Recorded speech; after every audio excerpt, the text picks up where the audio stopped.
이 세상에는 분열만 가득한 것 같지만 여러 가지 차원에서 사람들은 하나가 돼야 된다 하는 열망도 있다는 것을 보게 됩니다.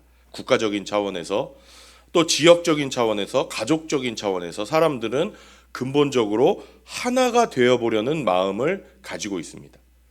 사실 교회는 사회를 변화시키고 바꿀 책임이 있는데 서로 다투고 싸우다 보니까 사회를 바꾸기는커녕 지금은 오히려 세상 사람들에게 손가락질을 당하는 집단이 된 것 같습니다.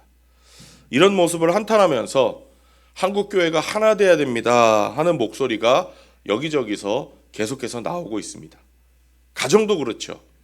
튼튼한 가정이 없으면 어떤 문명이나 사회가 유지될 수가 없는 건데 요즘은 가정이 깨지면서 사회가 큰일 난다, 이렇게 가면 큰일 난다, 많은 사람들이 위기를 말하고 하나 되는 가정, 건강한 가정이 없으면 큰일 난다 하는 경각심을 불러일으키는 말들을 많이 하곤 합니다.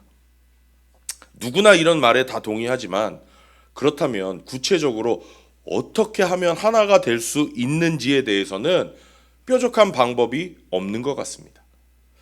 오늘 본문 말씀에서 사도 바울이 어떻게 하면 하나 될 수 있는지 그 구체적인 방법을 제시하는데요. 사실 이 편지를 받은 에베소 교회는 하나 되기가 정말 힘든 교회였습니다. 여러분, 지금 중동에서 전쟁이 벌어지는 게 크게 보면 유대인과 비유대인이 싸우고 있는 거잖아요.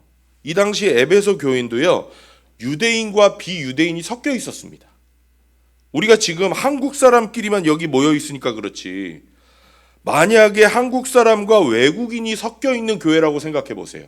그렇다면 한국 사람끼리 있는 것보다는 좀 더 어렵지 않겠습니까? 에베소 교회 성도들은 출신이 달랐습니다. 더군다나 에베소 교회 안에는 노예들도 있었고 노예를 부리는 주인들도 있었습니다. 사회적으로 신분이 높은 사람들이 있었어요. 각각 다른 배경을 가진 여러 종류의 사람들이 모여 있는 교회가 에베소 교회였습니다. 이런 교회를 향해서 바울은 어떻게 하면 서로 다른 사람들이 하나가 될 수 있는지를 말씀하고 있는 겁니다. 구체적인 방법으로 4가지를 제시하는데 그게 본문 2절에 쭉 써 있습니다. 2절 말씀을 우리 다 같이 읽어보겠습니다. 시작. 겸손함과 온유함으로 깍듯이 대하십시오. 오래 참음으로써 사랑으로 서로 용납하십시오. 여러분, 이 본문을 다시 자세히 보시면 여기 4가지가 써 있습니다. 바로 이 4가지가 하나 되는 길이라는 건데요. 겸손하고 온유하고 사랑으로 서로 용납하고 오래 참는 거. 지금도 이 4가지가 저는 우리가 하나 되게 하는 비결이라고 믿습니다. 간단하게 이 4가지를 하나씩 살펴볼 텐데요. 우리가 하나 되기 위해서는 첫 번째, 겸손해야 된다라고 말합니다. 다른 게 없습니다. 우리 한 사람 한 사람이 겸손해지는 것 외에는 방법이 없습니다. 근데 우리가 겸손해지려면요, 먼저 겸손이 뭔지를 알아야 됩니다.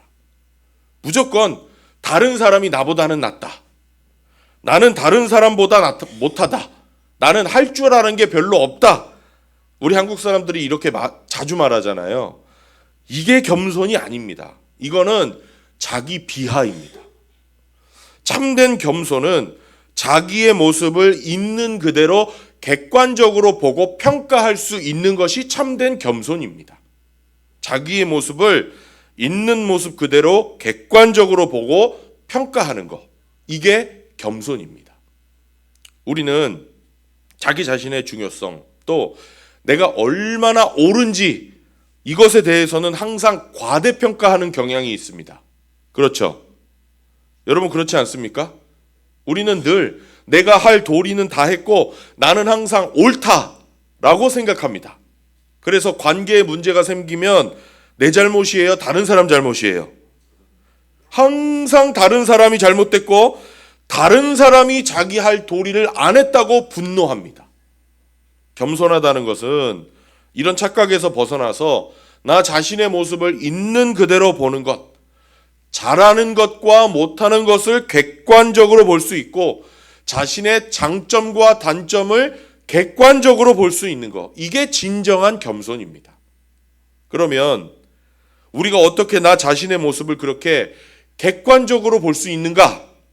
나 자신의 모습을 정확하게 보려면 나 자신의 모습을 가만히 들여다본다고 되는 게 아니라 훌륭한 분에게 비춰서 나 자신을 봐야 됩니다. 어떤 좋은 분을 통해서 나 자신을 비춰봐야 돼요. 그분이 누구냐면 바로 예수님입니다. 나 자신을 예수 그리스도에 비춰볼 때 우리는 참된 나 자신의 모습을 볼 수가 있는 겁니다. 나는 내 할 일을 다 하면서 살아왔다고 생각했는데 어느 날 내가 예수님의 모습에 나 자신을 비춰보니까 내가 하는 것도 좀 있기는 있지만 객관적으로 사실은 못하는 게 너무 많았구나, 형편없었구나 하는 것을 깨닫게 되는 거예요. 나는 꽤 괜찮은 사람이라고 생각했는데 내가 예수님께 나를 비춰보니까 괜찮은 면도 있기는 했지만 내 인격에 뻥뻥 구멍이 뚫린 부분이 있었구나.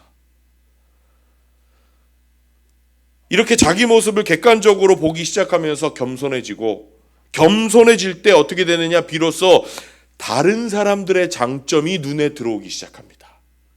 다른 사람의 좋은 점, 다른 사람들의 장점이 그제서야 보이기 시작하는 겁니다.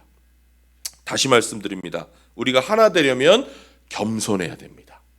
하나 되려면 나 자신의 참된 모습을 볼 수 있어야 됩니다.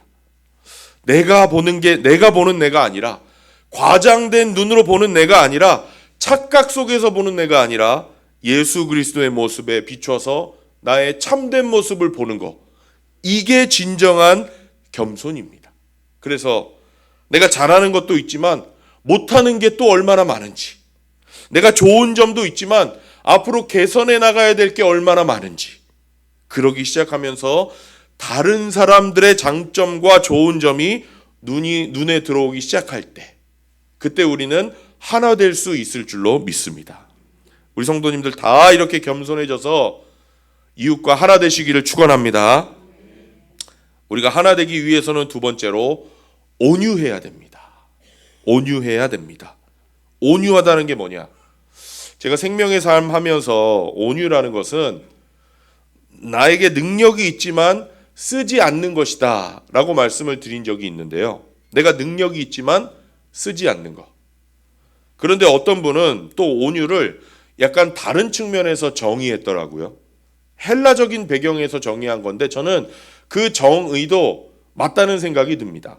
이 헬라인들은 우리 인간의 미덕을 설명할 때 서로 상치되는 두 개의 극단을 조화시키면서 설명을 했습니다. 이게 무슨 말이냐면, 온유를 예를 들면, 온유라는 것은 아예 화를 내지 않는 한쪽 극단과 너무 화를 내는 다른 한쪽 극단을 조화시키는 것이다.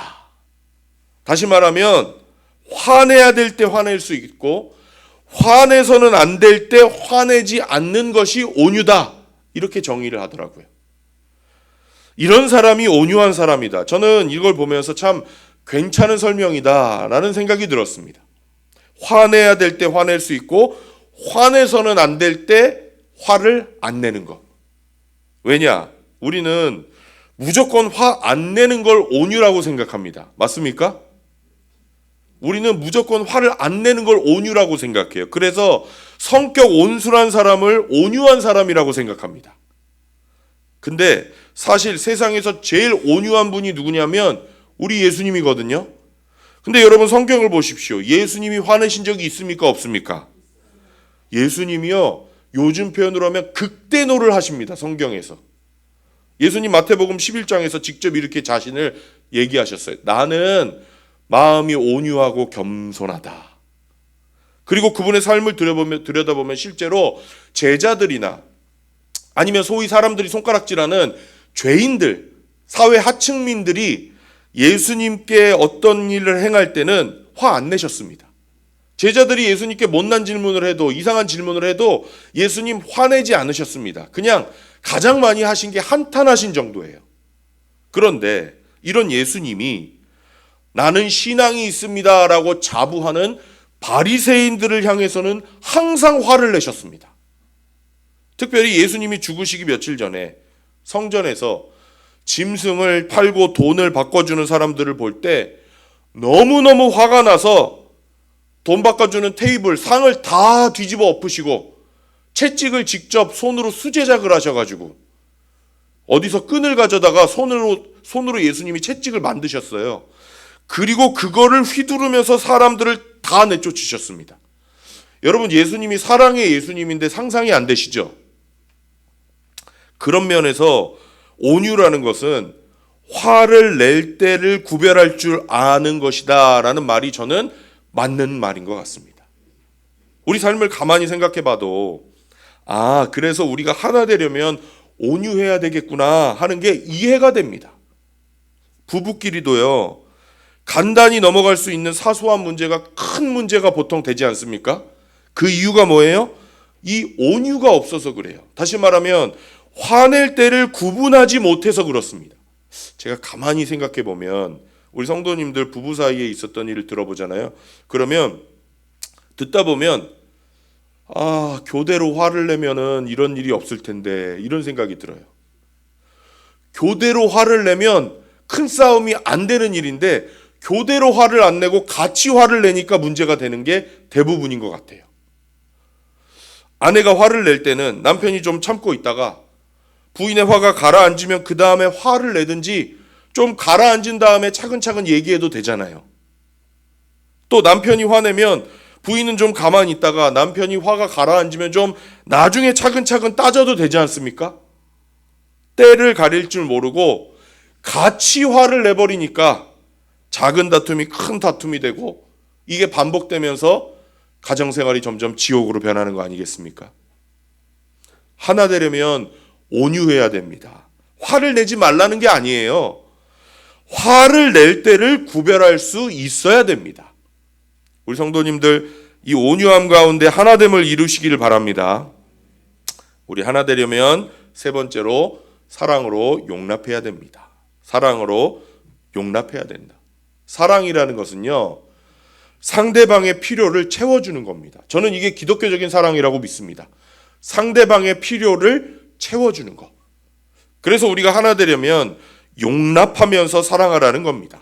상대방의 문제와 약점과 단점을 그대로 보면서 그걸 고치려고 하지 말고 필요를 채워주라는 겁니다. 근데 이거 잘 안 됩니다. 잘 들어보세요. 우리는요, 사랑이라는 미명하에 상대방을 바꾸려고 죽을 때까지 노력합니다. 맞습니까? 여자들은 남자 앞에서 눈물을 흘리면서 완력으로는 이길 수 없으니까 당신이 나를 사랑한다면 어떻게 이럴 수가 있어? 당신이 나를 사랑한다면 이건 해줘야 돼. 이러면서 사랑이라는 미명하에 상대방을 바꾸려고 합니다. 남자도 마찬가지예요. 당신이 날 사랑한다면 이런 부인이 돼야 돼. 이런 건 나한테 남편한테 해줘야 돼. 우리는 요구합니다. 여러분 죄송하지만 이러는 동안에는 절대로 하나 될 수가 없다는 것입니다. 사랑한다고 하면서 서로 다투고 갈등이 생기는 이유가 뭡니까? 사랑으로 용납하지 않고 상대방을 내가 원하는 사람으로 바꾸려고 하기 때문입니다. 우리가 정말 하나 되기를 원한다면 상대방을 바꾸려는 노력을 포기하고 상대방에게 있는 약점과 결점을 그대로 수용하면서 상대방의 필요를 채워줄 때 그때 우리는 하나 될 수 있다는 것입니다. 자녀들도 마찬가지예요. 자녀와의 관계에 불편하신 분들, 자녀에게 사랑 못 받는 부모님들 보면 자녀를 사랑하긴 하는데 사랑으로는 자녀를 용납하지 못하는 분이 대부분입니다. 자녀들이 어릴 때는요, 우리가 가르치고 고쳐줘야 됩니다. 맞습니까? 요즘은 이상하게 어릴 때부터 아이들을 어른 대접해 줍니다. 그래서 자녀들의 인생을 망칩니다. 어린아이들은요, 그거 선진교육 아닙니다. 인격교육 아니에요. 어릴 때는 가르치고 고쳐줘야 되는 겁니다. 성경이 그렇게 하라고 합니다. 그런데 아이가 점점 커가면 부모는 자녀를 고치려는 노력을 점점 줄여야 됩니다. 10대 중고등학생이 되면 점점 줄이고 고등학교 졸업하고 나면 이제 이 아이는 남이다. 이제 자기 인생은 자기가 책임지는 거다. 성인 대접하는 겁니다. 30살이 되고 40살이 돼도 15살로 보면서 야, 네가 몰라서 그러는데 이게 맞는 거야. 다 너 잘 되라고 그러는 거야. 할렐루야. 그래도 자식인데 아무리 나이가 많아도 말을 해야지. 그러다가 잘못되면 어떡하냐고요? 아닙니다. 틀렸습니다. 자식이 10대 후반으로 가면 말은 줄이고 기도하십시오. 우리는 내가 사랑하는 어떤 사람을 바꾸는 게 자꾸 내 책임이라고 생각합니다. 아닙니다. 사람을 바꾸는 건 나의 책임이 아니라 하나님의 책임입니다. 나의 책임은 뭡니까? 사랑하는 겁니다. 그의 필요를 채워주는 겁니다. 물론 악으로 공동체를 깨는 사람의 죄까지 용납하라는 건 아닙니다. 애초에 하나 될 마음이 없는 교회를 깨는 죄는 반드시 경계해야죠. 그렇지만 그 사람이 변화되는 것은 하나님의 책임이기 때문에 우리가 할 수 있는 것은 하나님께 기도하는 것뿐이라는 겁니다. 그분이 변화되고 바뀌지 않는다고 해도 그분의 필요를 채워주는 것. 이게 바로 사랑으로 용납하는 것이고 이렇게 사랑으로 용납할 때 하나 될 수 있다는 것입니다. 우리 성도님들, 우리가 하나 되려면 부부가 하나 되고 자녀와 부모가 하나 되고 성도와 성도가 하나 되고 회사에서 하나 되려면 상대방을 바꾸려고 하지 말고 있는 그대로 용납하면서 상대방의 필요를 채워주시기를 바랍니다. 우리가 하나 되기 위해서는 마지막 네 번째로 오래 참아야 합니다. 오래 참아야 한다. 오래 참으라고 하니까 어떤 분은요, 그냥 이를 악물고 오래 견디는 걸 생각하는데요. 여기서 그런 의미 아닙니다. 밝은 장래를 기대하면서 오래 참으라는 겁니다. 장래에 좋아질 것을 기대하면서 오래 참으라. 오래 참는 것은 이 사람이 아직은 형편없고 아직은 문제가 있지만 언젠가는 괜찮은 사람이 되고 언젠가는 존경받을 만한 사람이 될 거다. 이런 기대를 갖고 지금의 불편과 지금의 못난 것을 참아주라는 것입니다. 그래서 오래 참을 수 있는 거예요. 아니 목사님, 어떻게 도대체 그런 기대를 할 수 있습니까? 목사님이 그 인간을 안 봐서 그래요. 여러분, 예수 믿는 사람은 이런 걸 기대할 수 있습니다. 왜? 하나님 손에 붙잡힌 사람은 하나님이 반드시 그렇게 만들어 주실 것이라고 우리가 믿기 때문입니다. 우리는 이것을 확신할 수 있습니다. 왜요? 성경에 이렇게 기록되어 있거든요. 유다서 24절을 우리 한번 읽어보겠습니다. 하나님을 유다가 이렇게 묘사합니다. 시작. 여러분을 넘어지지 않게 지켜주시고 여러분을 흠이 없는 사람으로 자기의 영광 앞에 기쁘게 나서게 하실 능력을 가지신 분. 할렐루야. 하나님은 우리를 넘어지지 않게 지켜주시고 결국에는 흠이 없는 사람으로 우리를 만들어주셔서 하나님 앞에 떳떳하게 서게 해 주실 것입니다. 하나님은 그렇게 하시는 분이십니다. 그래서 우리는 구원받은 성도가 지금 형편없는 짓을 하고 있고 못난 짓을 하고 있고 실수하고 있다 하더라도 장래의 모습을 보면서, 지금의 모습이 아니라 장래의 모습을 보면서 오래 참는 겁니다. 우리 교회에는 새로 믿으시는 분들, 또 이전에는 형식적으로 교회 생활을 하다가 마음이 조금씩 뜨거워지시는 분들이 있습니다. 근데 이제 새로 시작하시는 분들은요, 신앙이 오르락내리락 합니다. 당연하죠. 예수님 믿으면, 영접하고 예수님 믿으면 처음에는 신앙이 잘 자라는가 싶지만 시간이 지나면서 좀 창피하고 형편없는 행동도 할 수 있지 않습니까? 또 마음이 뜨거워져서 열심히 봉사하고 섬기는가 싶다가도 얼마 있다가 주저앉기도 하고 옆 사람과 부딪히는 일도 벌어질 수 있는 거 아니겠습니까? 저는 이런 걸 보면 별로 염려 안 합니다.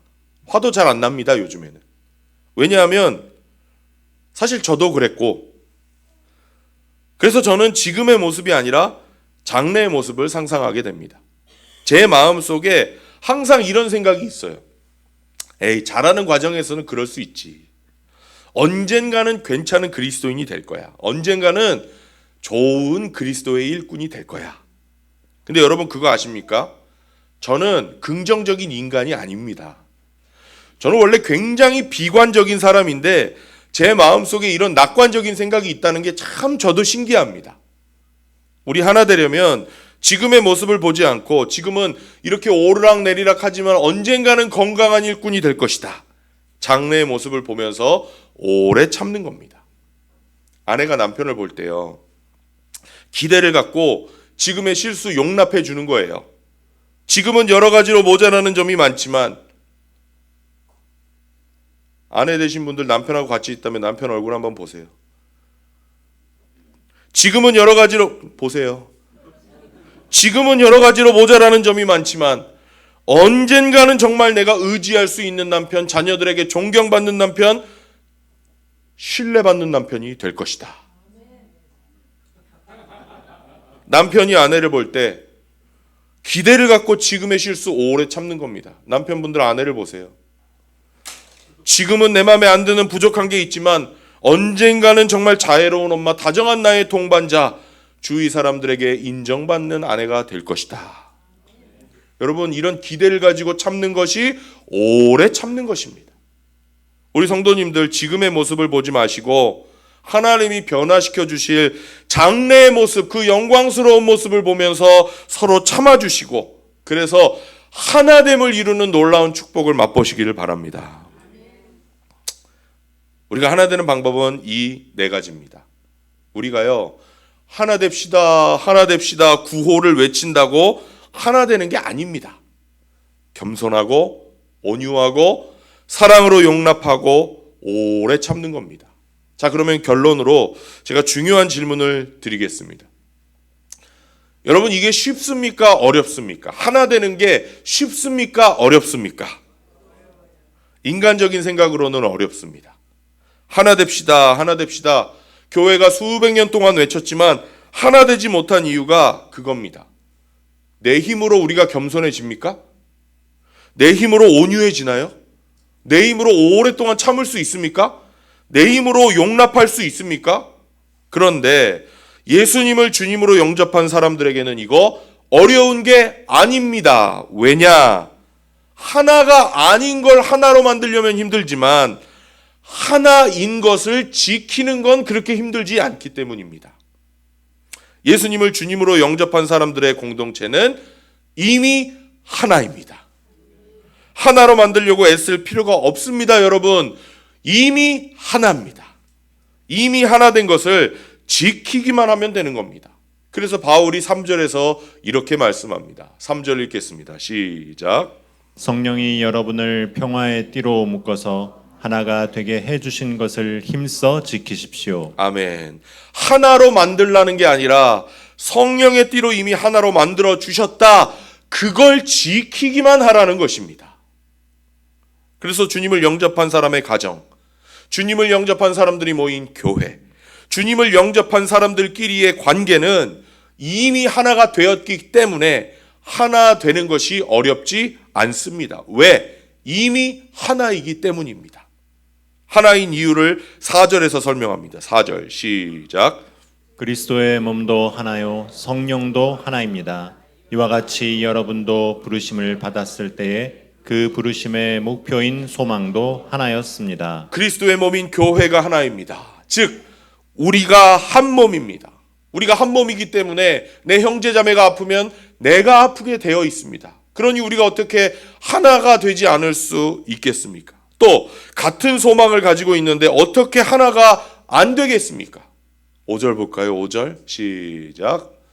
주님도 한 분이시오 믿음도 하나요 세례도 하나요. 주님도 한 분이시오. 우리는 주인이 같다는 것입니다.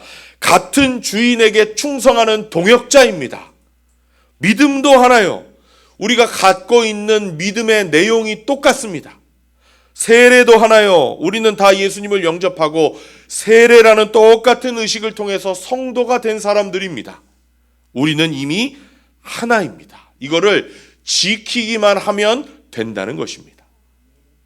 크리스천들이 하나 되는 것, 교회가 하나 되는 것은 당연합니다. 크리스천들이 모이면 하나 되는 것이 당연합니다. 근데 여러분, 물론 현실이 그렇지는 않습니다. 교회가 일반 사회단체보다 오히려 겉으로 보면 분열이 더 심합니다.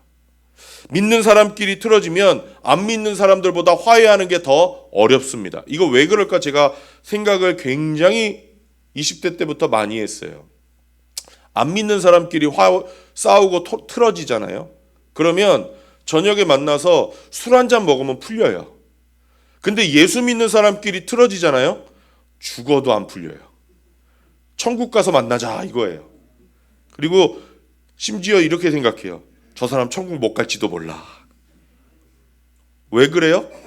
하나 되는 게 쉬워야 되는데 왜 이게 잘 안 됩니까? 우리는 마귀의 극심한 공격을 받고 있기 때문이에요. 마귀가 우리를 계속해서 심하게 공격하고 있어요. 마귀는요, 무슨 짓을 해서라도 우리 예수 믿는 사람들이 하나가 되지 못하게 하려고 지금 이 시간에도 몸부림을 치고 있거든요. 왜? 우리가 하나 되는 것이 하나님에게 얼마나 중요한지 마귀가 잘 알고 있어요. 마귀가 하는 일이 그래서 뭐예요? 교회를 깨요. 가정을 깨요. 성도들의 공동체를 깹니다. 예수님을 영접한 성도들이 예수님 영접한 성도들이 하나 되는 것이 하나님의 가장 큰 소원이에요. 제일 큰 소원입니다. 그래서 1절에서 바울이 이렇게 말했잖아요. 1절 후반부만 읽어볼까요? 시작. 여러분은 부르심을 받았으니 그 부르심에 합당하게 살아가십시오. 그 부르심에 합당하게 살아가십시오. 그 부르심이라는 게 뭐예요? 이게 바로 아까 얘기했던 겸손하고 온유하고 사랑으로 용납하고 오래 참음으로써 하나 되는 삶을 살아라는 거예요. 이게 부르심에 합당한 삶입니다. 이게 하나님이 우리를 부르신 뜻이에요. 하나 되어서 살으라는 게. 여기 1절에 보면 아까 부르심이라고 했는데요. 영어 성경에 보면 콜링이에요. 콜링. 우리가 자주 쓰는 표현으로 하면 한국말로 바꾸면 소명입니다. 소명. 사람들은 보통 소명받았다고 하면 목사 되고 선교사 되는 거라고 생각합니다. 아닙니다, 여러분. 구원받은 사람은 다 소명, 콜링 받은 겁니다. 어떤 사람은 목사로, 어떤 사람은 선교사로, 어떤 사람은 크리스천 기술자로, 크리스천 사업가로, 크리스천 주부로 우리는 다 소명받은 겁니다. 소명의 형태와 표현이 다를 뿐입니다. 그러나 어떤 형태로 자기의 소명이 표현되든지 간에 소명의 목표는 똑같습니다. 하나입니다. 그게 뭐냐면 우리를 불러주신 하나님의 뜻에 합당한 삶, 바로 하나 되는 삶을 살아가는 것입니다. 이것이 바로 모든 소명의 공동 목표입니다. 하나님이 우리를 부르신 건 하나 되라고 부르신 겁니다. 하나님이 우리 인류를 부르셨을 때 하나 되라고 우리를 부르셨습니다. 하나님이 그것 때문에 우리를 만드셨어요. 제가 그림 하나 그려드리고 마치겠습니다. 화가는 아니니까 말로 그림을 그려드리겠습니다. 여러분 마음속에 제가 말로 설명해드리는 그림을 한번 그려보십시오. 하나님을 중심으로 우리가 하나된 모습은 아마 이런 그림을 그려보면 제일 가깝지 않나 싶습니다. 우리가 캠프파이어 하는 장면을 생각해 보겠습니다. 캠프파이어 해보셨죠? 깊은 산 속에서 캄캄한 밤에 날씨는 쌀쌀한 늦은 가을입니다. 불을 펴고 둘러앉으면 기분이 어떨까요? 쌀쌀한 가을 밤에 추웠는데 불을 피면 어떻게 될까요? 따뜻하겠죠? 여러분 활활 타는 가운데 있는 불이 하나님이라고 생각하면 됩니다. 우리는 하나님이라는 따뜻한 불에 둘러앉아서 추운 몸을 녹이고 우리를 따뜻하게 해주는 그 불을 감사하고 또 가을밤의 그 신선한 공기와 따뜻한 온기에 기분이 상쾌해져서 다 같이 손잡고 노래하고 또 일어서서 불을 중심으로 빙빙 돌면서 춤도 춥니다. 바로 이게 하나님이 그리는 하나된 모습입니다. 하나님을 중심으로 다 같이 손잡고 서로 마주보고 서로 웃는 얼굴로 그 따뜻함을 즐기고 따뜻함을 감사하면서 춤추고 노래하는 거. 그림 그리고 계시죠? 그런데 이런 하나된 모습에 사탄이 들어왔습니다. 사탄이 하는 일은 하나된 것을 깨는 겁니다. 그래서 사탄이 어떻게 했냐? 불을 향해서 함께 손을 잡고 있는 사람들을 서로 뒤돌게 해서 등을 돌리게 했습니다. 또 옆 사람과 잡고 있는 손을 놓게 했습니다. 그리고 한 사람 한 사람 마음속에 나 자신이 하나님이 되고자 하는 욕구를 심어주었습니다. 그래서 하나님이 아니라 각자 자신이 우주의 중심이라고 믿게 만들었습니다. 이제부터는 내가 우주의 중심이기 때문에 내 주위에 있는 사람은 내가 원하는 사람이 돼야 되고 내가 원하는 대로 말하고 행동해야 됩니다. 그래서 당당하게 요구합니다. 부모는 자녀들이 부모 자신이 원하는 사람, 부모 자신이 원하는 삶을 살기를 원합니다. 자녀는 부모가 자기가 원하는 부모가 되기를 원해요. 부인은 남편이 자기가 원하는 남편이 되어주기를 바랍니다. 남편은 부인이 자기가 원하는 부인이 되기를 원해요. 그러면서 하나 된 것이 깨지기 시작했습니다. 다툼이 생겼습니다. 분쟁이 생겼습니다. 시기가 생겼습니다. 싸움이 생겼습니다. 살인이 생겼습니다. 이게 바로 인간의 모습입니다. 구심점을 잃어버렸습니다. 이런 사람들에게 예수님이 오셨습니다.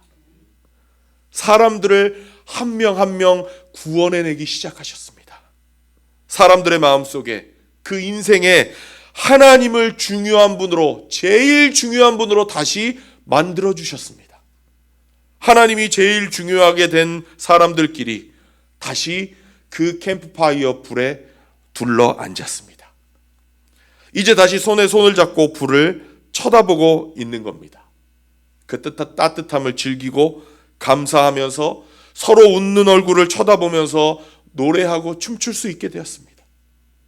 최초의 인간을 타락하게 했던 그 사탄은 지금도 열심히 일하고 있습니다. 어떻게 해서든지 하나 된 것을 깨려고 온갖 모략을 다 펼치고 있습니다. 여기에 우리가 넘어가서 이미 하나가 된 우리는 그걸 지키기만 하면 되는데 그걸 지키지 못하고 지리멸렬합니다. 그래서 하나님이 우리를 부르신 뜻을 이루어드리지 못하고 나의 소명을 감당하지 못한 채로 살아갈 때가 참 많이 있는 겁니다. 우리 이미 구원받았기 때문에 하나님의 존재를 부인하거나 하나님의 뜻을, 예수님을 부인할 수는 없습니다. 이미 구원받은 사람들은 그거 못합니다. 그래서 마귀가 어떤 작전을 쓰냐? 야, 하나 되는 것보다 더 중요한 게 있다. 하나 되는 것보다 더 중요한 게 있어. 이걸 믿게 만듭니다. 그래서 이런 생각을 하게 해요. 잠깐 하나 된 것을 깨는 한이 있더라도 이거는 해야 되겠구나. 그래서 어떤 교회가 돼야 되냐? 이런 방법론을 놓고 싸워서 교회가 깨지게 만듭니다. 어떻게 하면 주님을 잘 섬기냐? 이런 사소한 지엽적인 방법론을 놓고 성도와 성도 사이를 깹니다. 구원받은 사람 사이에 사소한 문제를 키워서 갈라놓습니다. 그래서 우리가 하나님이 우리를 부르신 그 소명을 감당하지 못하게 만드는 겁니다. 우리 성도님들, 우리 오늘 꼭 깨달아야 됩니다. 하나님의 가장 큰 소원은 우리가 하나 되는 것이다. 믿으시길 바랍니다. 하나 되는 걸 위해서 하나님이 우리를 만드셨고 이 목적을 향해서 지금 우리는 계속 가고 있는 겁니다. 시간이 없어서 길게 얘기는 못하겠지만 성경 마지막 성경, 신약 성경 마지막에 나오는 요한계시록의 정점이 뭐예요? 읽어보시면 복잡해서 다른 건 몰라도 아마 느낌은 받으실 거예요. 아, 예수 그리스도를 중심으로, 하나님을 중심으로 다시 하나 되는 것이구나. 왜? 하나님은 예수 믿는 사람들만의 하나님이 아니라 온 인류의 하나님이시기 때문이에요. 온 인류의 역사를 한 구심점을 중심으로 다시 통일시킬 때가 온다는 겁니다. 그래서 바울이 오늘 본문 6절에서 이렇게 이야기하는 거예요. 6절 읽겠습니다. 시작. 하나님도 한 분이십니다. 하나님은 모든 것의 아버지시요 모든 것 위에 계시고 모든 것을 통하여 계시고 모든 것 안에 계시는 분이십니다. 아멘. 우리 이걸 위해서 가는 겁니다. 이 목적을 위해서 우리는 부름받았습니다. 우리 성도님들, 우리가 부름받은 이 소명이 뭔지, 하나 되는 것이 얼마나 중요한 건지를 깨달으시기를 바랍니다. 우리 하나 되는 거 실패하고요, 다른 거 아무리 잘하고 있다고 해도 우리 하나님이 우리를 불러주신 소명에 실패하고 있는 겁니다. 우리가 해야 되는 모든 일과 사역은 우선 하나 되고 난 다음에 따라오는 겁니다. 예수님이 나의 주인이 되시고 난 다음에 우리는요, 이 세상을 향해서 우리가 하나 돼서 살 수 있다는 것을 보여줘야 됩니다. 성격이 다르고 살아온 배경이 다르고 교육받은 정도가 다르고 출신지가 다른 사람들이 우리 주님께 붙잡히기만 하면 하나 될 수 있다는 것을 보여주는 것이 우리의 책임입니다. 그렇게 하나 된 삶이 얼마나 아름다운 것인지를 보여주는 게 우리의 소명입니다. 그래서 우리 하나님은 하나 되라고 하실 뿐만 아니라 하나 되는 방법까지 이렇게 가르쳐 주신 것입니다. 우리 성도님들 모두 겸손하고 온유하고 사랑으로 용납하고 오래 참아서 부부가 하나 되고 자녀와 부모가 하나 되고 가정이 하나 되고 목장이 하나 되고 교회가 하나 되고, 그래서 하나님이 우리를 부르신 소명 다 잘 감당하면서 살아가는 귀한 삶을 사시기를 우리 주님의 이름으로 축원합니다. 다 같이 기도하겠습니다.